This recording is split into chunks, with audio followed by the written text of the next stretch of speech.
It's a great day, sports world. What's up to all the sports lovers, haters, addicts, and fanatics out there? This is Larry Patterson coming to you for GT365. That's Game Time 365 Sports. Live here on the GTSN. That's the Game Time Sports Network. And you're watching 32 teams in 32 days, the Miami Dolphins edition. This team started out 3-3 last year, went 7-3 in the final 10 games. That brings your grand total to 10-6 on the season. One of the very few teams that has went over 500 on the season and had not made the playoffs. Led by Ryan Fitzpatrick last year, who was 4-3 in his 7 starts. Went 183 for 267, completing 68% of his passes. 2,091 yards, 13 touchdowns, 8 interceptions. Tua Tagovailoa, the rookie, last year he got his start. I want to say it was against the Rams, so I want to say that maybe week 5 or something like that.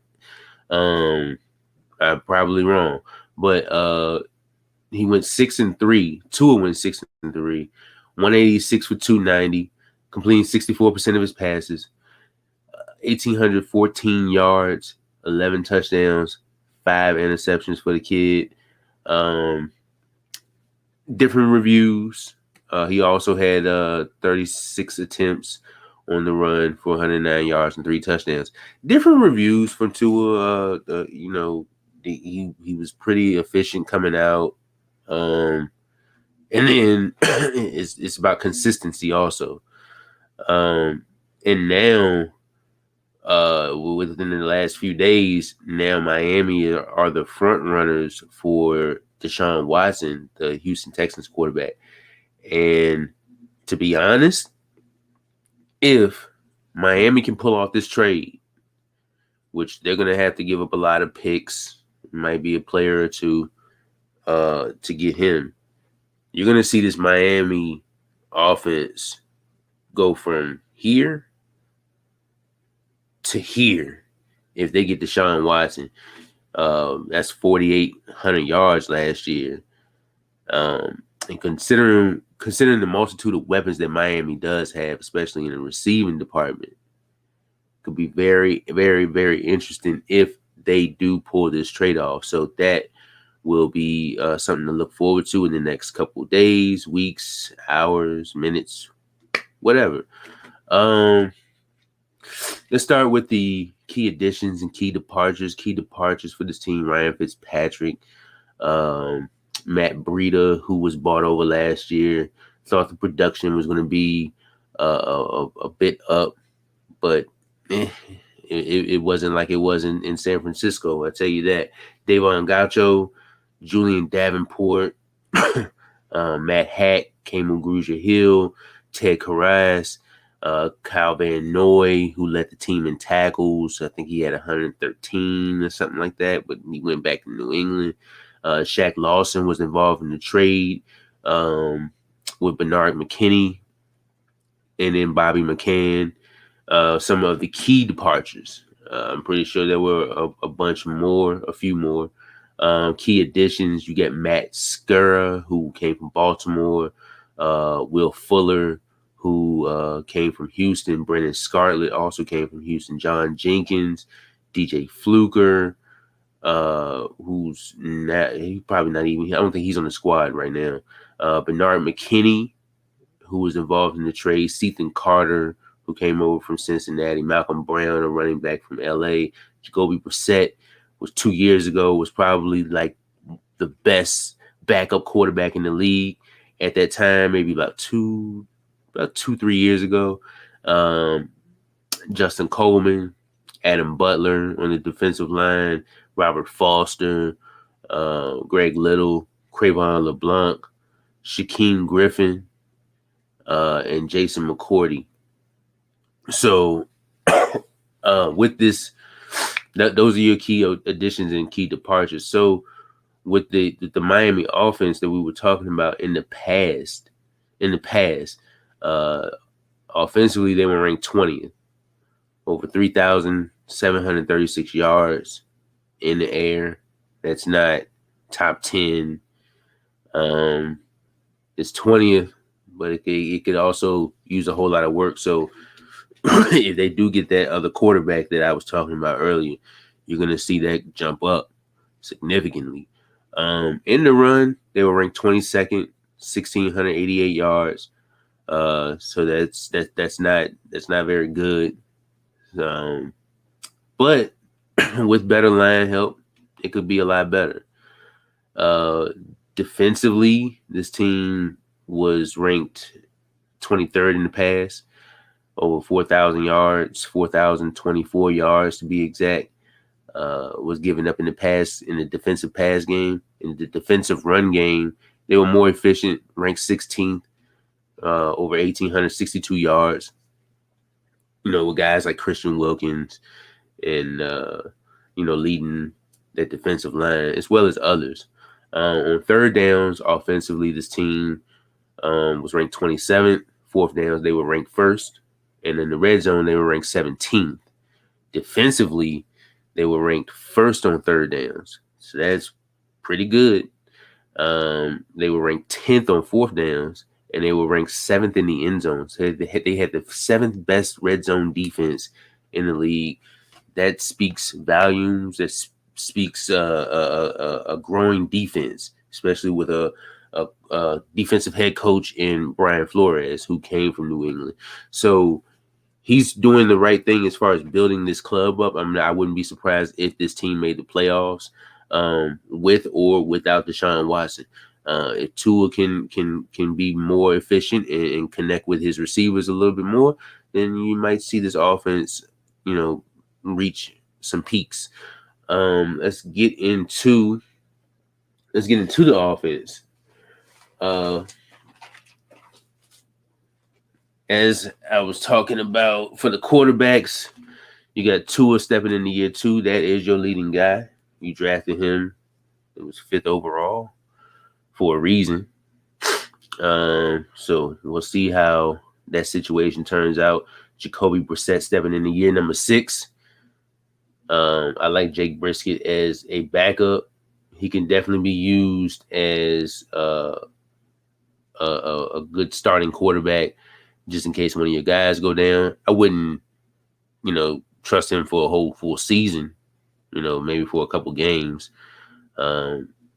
It's a reason why he's a backup. But then you got Reed Sinnett going into year number 2 at the running back position.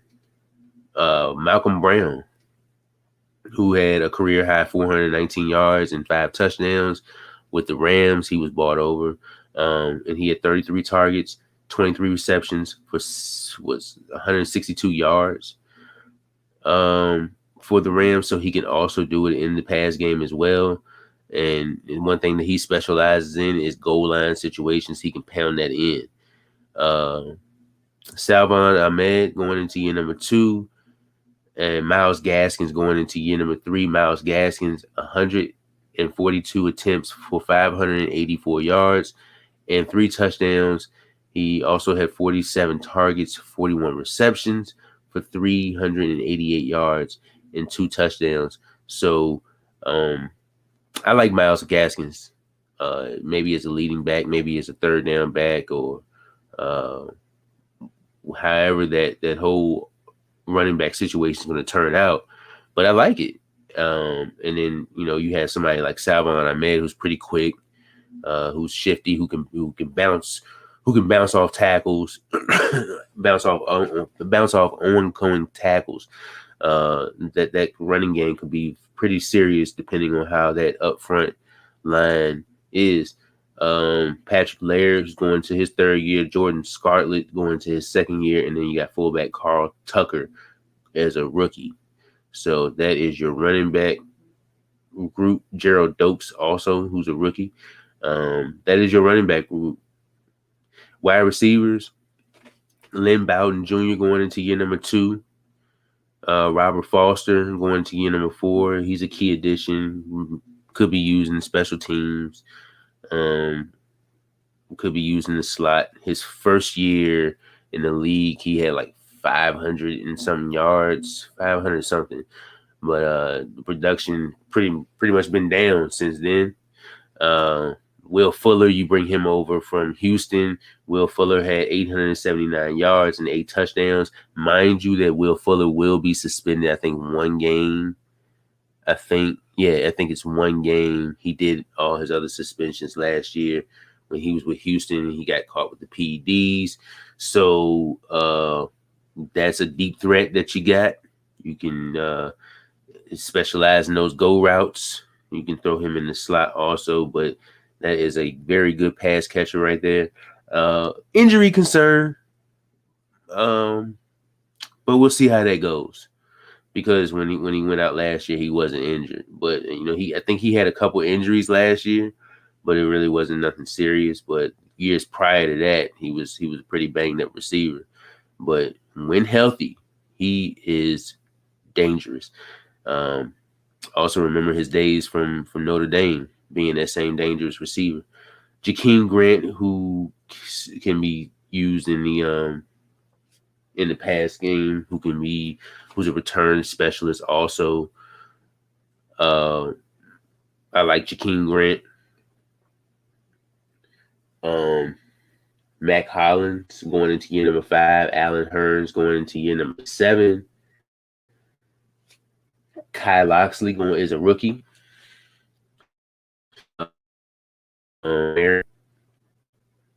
Malcolm Perry going into year number 2. Jalen Waddle, a rookie. Albert Wilson going into year number 7. Preston Williams going into year number 3. It's a concern with Preston Williams. He could not be on the team come when they do the 53-man roster cuts. His first 2 years in the league, 8 games that he's played. I think it was 7 games that he started. So each of the first 2 seasons, he's been in 8 games. He's been injured. I forget what the injuries were. They were like season-ending injuries, but he's clearly not a receiver that can stay healthy. But when he's in, he is very efficient. He is very productive. He is it, and especially from going undrafted. But it's just the health concern of him staying healthy. But other than that, he is good to go. He definitely impressed me with the first preseason that he was in, and he made the roster. And then you got Khalil McLean, who's a rookie, and Devontae Parker going into year number 7. Devontae Parker, second straight year last year. He didn't crack 1,000 yards, but his second straight year going over 100 targets. 2019, he had 128 targets, 72 catches, 1,202 yards, and 9 touchdowns. That was his best year. Last year, he had 103 targets, 63 receptions for 793 yards and 4 touchdowns. I would argue that Devontae Parker would be a top 10, top 15 receiver in the league if he was healthy. And if he had the same quarterback, the same consistent quarterback over the years. You go into his rookie season, which was 2015, he had 50 targets, 26 catches, 494 yards, and 3 touchdowns. He played 14 games. He started 4. 2016, he played 15 games. He started 8. He had 87 targets, 56 catches, 744 yards, and 4 touchdowns. 2017, he played 13 games. He started 12. 96 targets, and he was 4 off of the 100. 57 catches, 670 yards, and 1 touchdown. 2018, played 11 games. He started 7. 47 targets, 24 catches, 309 yards, and 1 touchdown. As I read off the 2019 stats, with the 128 targets, 72 catches, 1,202 yards, and 9 touchdowns. Last year, 103 targets, 63 catches, 793 yards, and 4 touchdowns. If he was more healthy and had more 2019 seasons, you could definitely argue that he would be a top 10, top 15 quarterback in this league, depending on who the quarterback was. And he had Tannehill, and he had a number of other players because Tannehill was more than likely hurt in those seasons. But that is a number one receiver. I think he had signed a contract right after that year, right after the 2019 season. He had signed him a 5-year deal, and it was well deserved. Not from a production standpoint because he was always injured, but it shows right here that when when healthy, he can definitely produce, and hopefully this will be a big year for him. If he has Deshaun Watson, though, he could have an even better year, but we'll see how that plays out. That is your wide receiver room. The tight end room consists of Ethan Carter,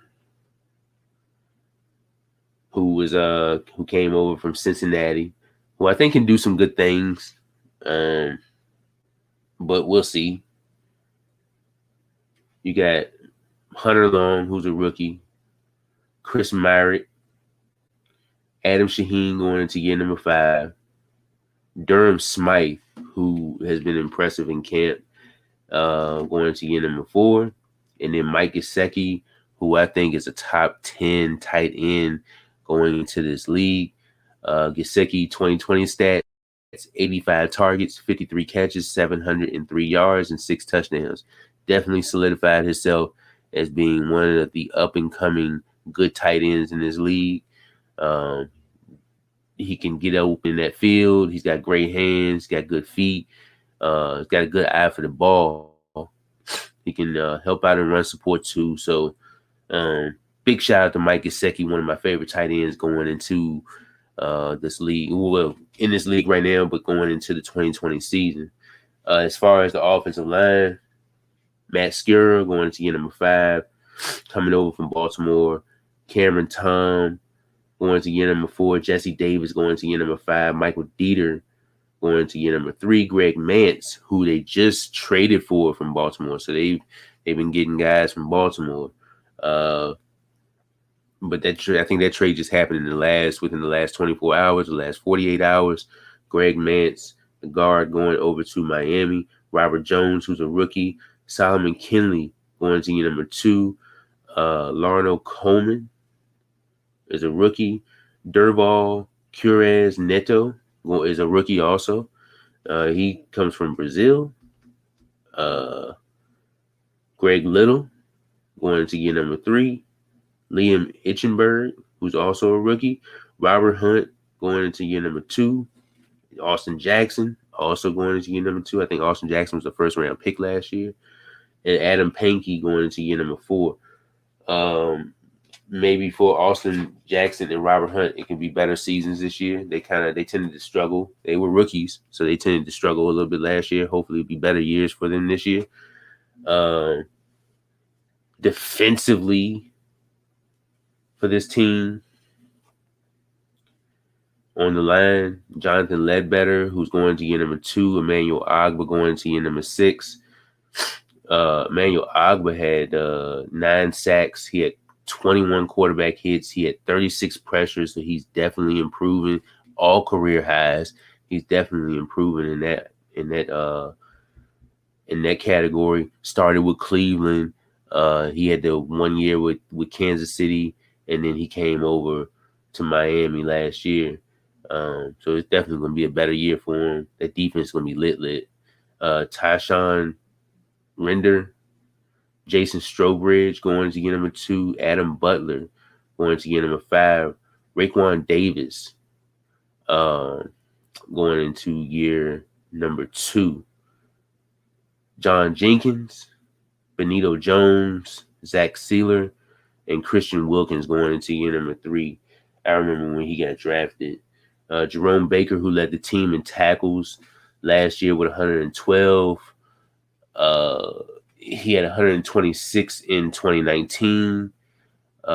He also had 99 blitzes. Those little off stats. He had 99 blitzes. He had 7 sacks, and he had 75 blitzes in 2019. So he can definitely get after the quarterback. He definitely got a knack for pressuring and getting in the backfield. Shout out to Jerome Baker for being one of those linebackers that doesn't get a lot of love because he's playing for a team that doesn't really get a lot of wins, but you definitely see more of that. Vince Beagle going to year number 5, Kylan Johnson, Bernard McKinney, who just came over, 3 100-plus tackle seasons, and hopefully he'll bring another one over there. So this might be a nice little deep linebacking core right here. Sam Agwavin, going to year number 3. If I said that wrong, I apologize. He had 3.5 sacks, 42 tackles in 2019. Calvin Munson going to year number 3. Jalen Phillips, a rookie edge rusher who they feel really good about. Duke Riley going to year number 5. Landon Roberts, Brennan Scarlett, who's also came over from Houston, and then Andrew Van Ginkel, who flashed last year. He had a nice little amount of blitzes and pressures, and we'll see how he does. So that's a nice little linebacking group right there to look forward to. Keep your eyes on.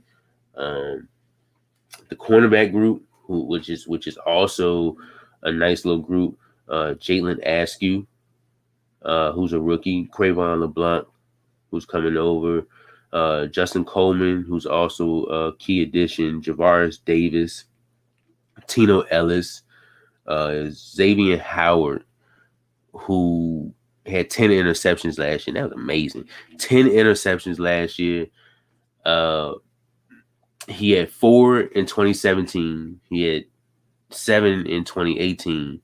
2019, I believe he was hurt. I think he only played 5 games. 2020, he had 10 interceptions, 20 pass deflects. He had 101 targets, 53 completions against, completion percentage of a 51. 51. So definitely shutdown material. And going into this year, he had a little contract dispute. I think that whole situation was figured out. He'll more than likely probably get some more money, depending on his production this year. I hope he gets 10 more interceptions this year. So that's something to keep your eye on. Xavier Howard. Byron Jones, who was just bought over last year, who had good numbers. I don't say great, but he had good efficient numbers from his days over at Dallas. And then, last year also. But in camp, he's been kind of getting burnt by tight ends. He's been getting burnt in joint practices against Calvin Ridley of the Falcons. So Byron Jones gotta kind of keep the foot on the pedal right there, man. Jason McCourty going to year number 13, coming over from New England. Nick Needham, Jamal Perry, Trill Williams, and Noah Igbinoghene going into year number 2. Who he was a rookie last year, so he'll only get better, hopefully.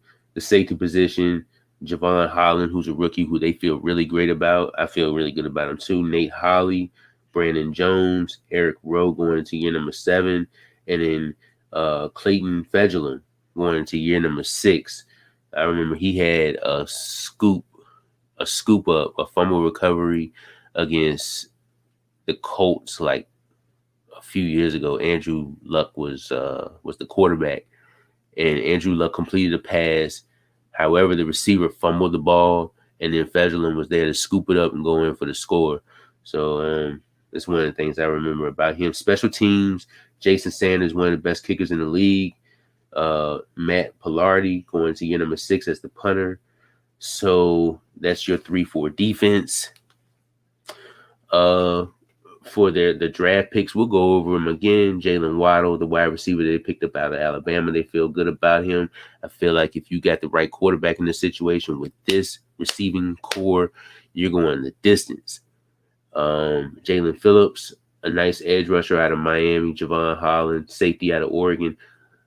Liam Itchenberg, offensive tackle out of Notre Dame. Hunter Long, tight end out of Boston College. Larnell Coleman out of UMass. And Jared Dokes, running back out of Cincinnati. That is your 2021 draft class for the Miami Dolphins. The first 5 games for this team is at New England, the first game. That's always rather tough. Then you got another division opponent in the Bills. You go home, you play them.